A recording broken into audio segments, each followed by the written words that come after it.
مشہور راوی ہیں، 6502 نمبر حدیث ہے۔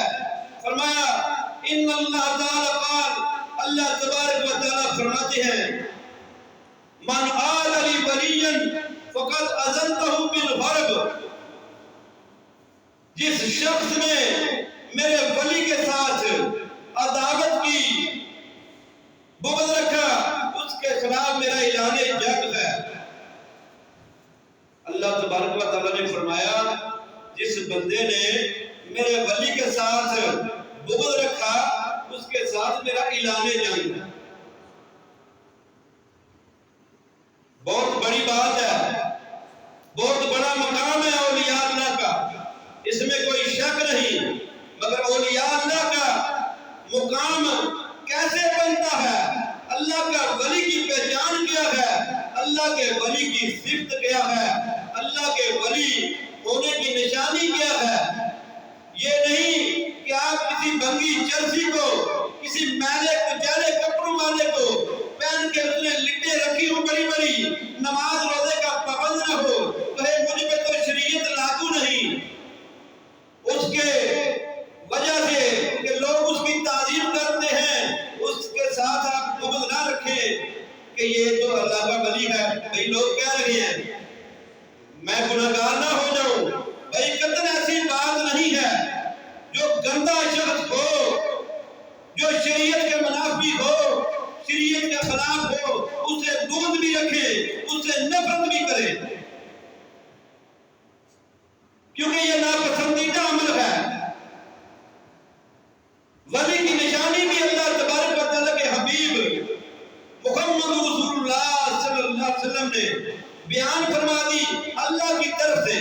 اللہ تعالیٰ فرماتے ہیں ان اللہ قال، اللہ تبارک و تعالیٰ فرماتے ہیں من عاد لی ولیا فقد اذنتہ بالحرب، جس بندے نے میرے ولی کے ساتھ بغض رکھا، اس کے ساتھ میری اس کو تکلیف دی، اس کے ساتھ میرا اعلان جنگ ہے۔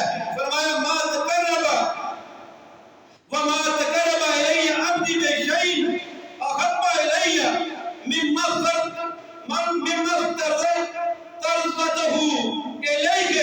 فرمایا اللہ تبارک و تعالیٰ نے اور ایک بندہ اس کوشش میں رہتا ہے کہ وہ میرا پسندیدہ ہو جائے تو وہ کرتا کیا ہے، جو چیزیں میں نے اس پہ فرض کی ہیں وہ ان کے ساتھ میری قربت حاصل کرنے کی کوشش کرتا ہے۔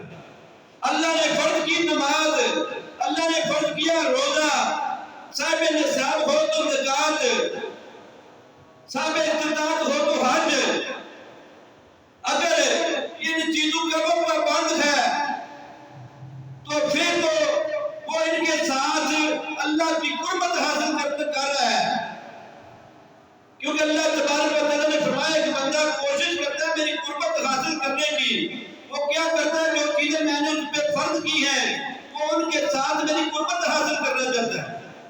کوئی بھنگ پی کے اللہ کی قربت حاصل نہیں کر سکتا، وہ کوئی کسی دربار پہ مزار پہ بیٹھ کے کسی قبر پہ بیٹھ کے اللہ کی قربت حاصل نہیں کر سکتا، کسی جنگل میں نکل کے قربت حاصل نہیں کر سکتا۔ یہ بات ذہن نشین کر لیے، فرما رہے ہیں اللہ تبارک و تعالیٰ خود۔ اللہ فرماتے ہیں بندہ قربت میری حاصل کرتا ہے جو چیزیں میں نے اس پہ فرض کر دی، ان کو ادا کر کے میری قربت حاصل کرتا ہے۔ فرمایا پھر کیا ہوتا ہے وما یزال عبدی، اور زیادہ کوشش کرتا ہے یتقرب الی بالنوافل، وہ نفلوں کے ساتھ، نفلی عبادت کے ساتھ میری قربت حاصل کرنے کی اور زیادہ کوشش کرتا ہے۔ جب وہ حتی احبہ، اللہ تعالیٰ فرماتے ہیں جب وہ نفلی عبادت کرتا ہے اور زیادہ کوشش کرتا ہے کہ میں اللہ کی قربت حاصل کر لوں، اللہ کا تقرب پا لوں، اللہ کے قریب ہو جاؤں، اللہ کا ولی بن جاؤں، اللہ کا دوست بنا لوں، اللہ کے قریب ہو جاؤں، تو اللہ کہتے ہیں میں اسے محبت کرنی شروع کر دیتا ہوں۔ تو یہ سب چیزیں کہاں ملتی ہیں؟ اللہ کے گھر میں آنے سے۔